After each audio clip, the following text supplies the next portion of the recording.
Right, let's start with this story. Mpumalanga Police have recovered the remains of 6-year-old Bontle Mashiyane. She went missing over 3 weeks ago. Her body was found nearly 2 kilometers from her home yesterday. 3 people have been arrested in connection with the gruesome murder. Mpumalanga Police spokesperson Selvy Mohlala joins us now to give us more details about this. Thank you very much, Mr. Mohlala, for your time here on ENCA. Now, firstly, just give us details on how her body was discovered. Was it passerby who told police? Look, good morning and good morning to our viewers. Let me indicate that the body was discovered after the suspect pointed out where they have thrown away the little body of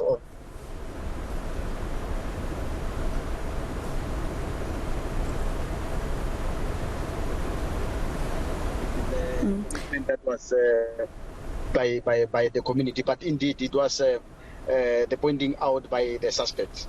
Now, Mr. Hlongwane has been in the news before, Mr. Mohlala, if I'm not mistaken. He has actually even served time for crimes before. Just correct me if I'm wrong. That is correct. Actually, he was out on parole when he was arrested. But safe to say that these are among the other things that will bring them on board when he's appearing today to say that he was on parole. Now it is up to Department of Correctional Services to take it further, in the sense that whether they are going to revoke his bail as he has indeed violated his bail conditions.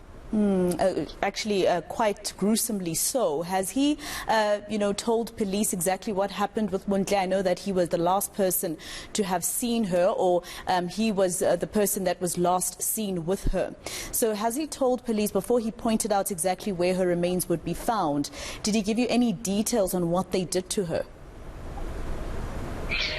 Well, upon our questioning, when we question all the suspects, not only him, it was in detail revealed by some of the suspects that indeed they have brutally, raped the little girl. I'm sorry that for those sensitive viewers, they've raped the girl, they've killed her, and some of the body parts were missing. So this is part and parcel of a continuous investigation, and we don't rule out the possibility of arresting some more suspects in connection with this.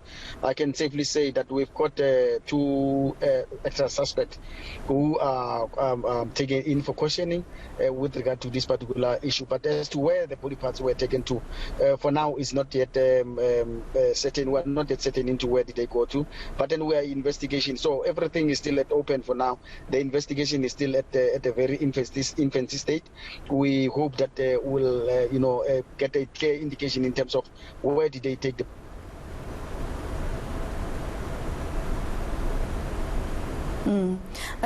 Mr. Mohlala, did they explain to you why they did this? Look, among the information that we have received for now is that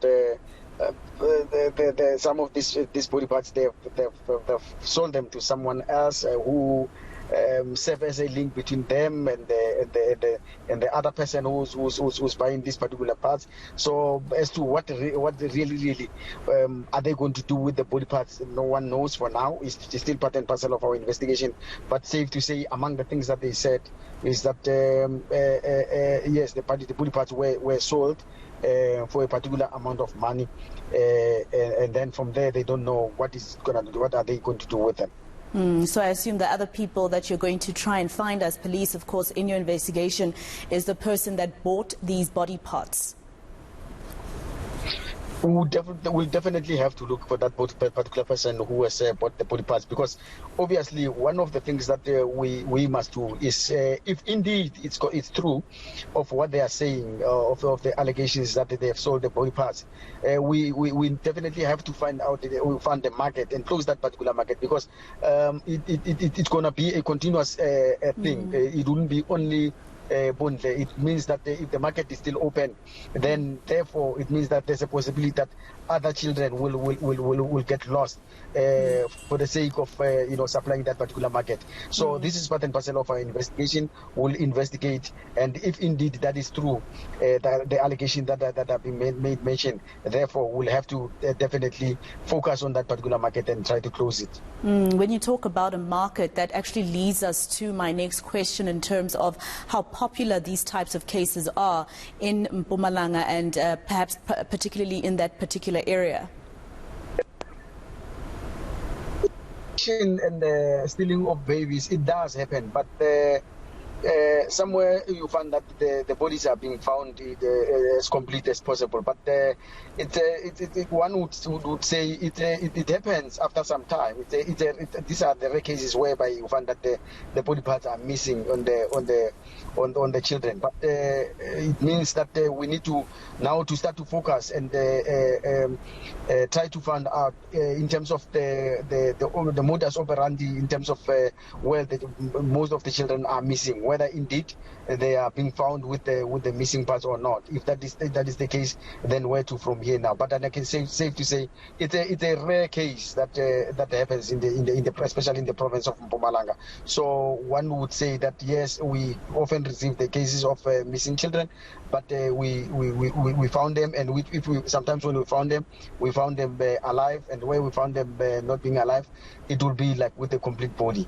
Mr. Mohlala, before I let you go, I want to go back to the particular issue about Mr. Hlongwana having been released on parole. I think it's twice before, and he keeps, going back on his promises when he actually gets parole. So, my question is basically around the relationship that police have been saying they don't really have to the point that you need with the National Prosecuting Authority, with all other arms of the law when it comes to actually granting somebody parole, etc. I mean, this is a person who's proven to the system before that he can reoffend, and they still let him go, and now a 6-year-old girl has been brutally murdered. Look, one would say it becomes a challenge to us when the person who has been released on parole, it becomes a criminal again. Because it means one would say that it means this particular person was not rehabilitated correctly so. But it is safe to say perhaps the Department of Correctional Services would be the better department to respond to this particular one, in the sense that they will be able to talk in terms of their programs of rehabilitation. Of course, we'll ask the department that question, Mr. Mohlala, but basically, does this not make the police's job even harder? When you get a person who's released and reoffends, and now it's more work for you when you have put him behind bars or assisted putting him behind bars twice before, and he got bail both times or parole both times. Correctly so. You are correct. It gives us an extra job yes, correctly so. It gives us an extra job of policing those particular individuals. However, what I'm saying is perhaps the Department of Correctional Services will have to look at their policies, or perhaps in terms of the program itself. But then it's safe to say from our side as a police, yes, it is an added job when somebody whom we expected that, because this particular person has undergone that particular program, we expect a person who is going to behave in a proper way within the society. Then it gives us more work as the police to monitor those particular kind of people. But now the second question, I think, of which is related, it will be the issue of now where were the correctional services in terms of ensuring that the suspect was monitored frequently, so to ensure that he does not commit.